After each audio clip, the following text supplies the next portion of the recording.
نماز فرض ہے، روزہ فرض ہے، حج فرض ہے، زکوٰۃ فرض ہے، مگر فرضوں کا فرض ہے نبی کریم صلی اللہ علیہ وسلم کی محبت۔ فرضوں کا فرض حضور کی محبت ہے۔ مجھے ایک بات بتائیں، اگر کوئی بندہ پانچوں وقت کی نماز بھی پڑھتا ہے، حج بھی کرتا ہے، زکوٰۃ بھی دیتا ہے، رمضان کے روزے بھی رکھتا ہے، اور مگر اس کے دل میں نبی کریم صلی اللہ علیہ وسلم کی محبت نہیں ہے، تو کیا وہ نمازیں اس کو فائدہ دیں گی؟ کیا وہ روزے اس کو فائدہ دیں گے؟ کیا وہ حج اور زکوٰۃ اس کو فائدہ دیں گے؟ قطعاً بھی نہیں، قطعاً بھی نہیں، جتنی مرضی نمازیں پڑھ لیں۔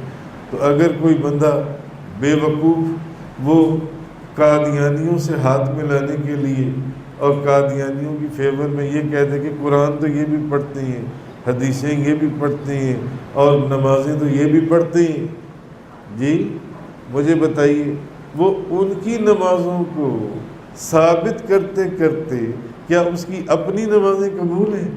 اس کے اپنے روزے قبول ہیں؟ اس کا اپنا حج قبول ہے؟ اس کی اپنی زکوٰۃ قبول ہے؟ قرآن اور حدیث کی روشنی میں اس پر خدا کی لعنت ہے، خدا کی لعنت ہے۔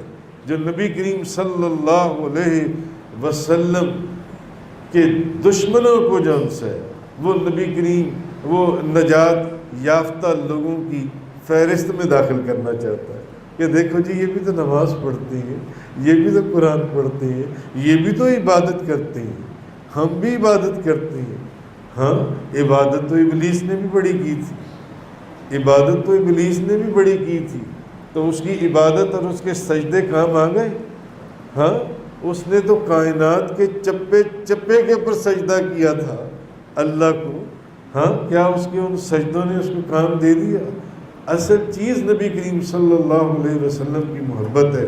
کوئی ہزاروں نمازیں پڑھ لے، ہزاروں زکوٰتیں دے لے، ہزاروں روزے رکھ لے، ہزاروں حج کر لے، جب تک نبی کریم صلی اللہ علیہ وسلم کی محبت اس کے دل میں نہیں ہے، نہ اس حج نے اس کو فائدہ دینے، نہ ان نمازوں نے ان کو فائدہ دینے، اس کی یہ عبادتیں اس کو جنت میں لے جانے کی بجائے اس کو جہنم میں داخل کریں، کیونکہ نبی پاک صلی اللہ علیہ وسلم کی محبت نہیں ہے۔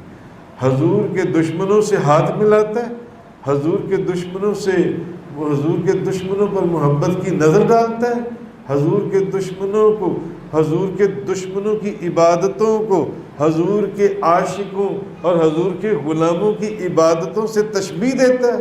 وہ خود بھی ان عبادتوں سے خارج ہے، اور اس پر اور اس جماعت کے اوپر جس جماعت کی وہ فیور کے اندر حضور کے غلاموں کی جماعت کو اس کے ساتھ تشبیہ دیتا ہے، اس پر اور اس کے اوپر خدا کی لعنت۔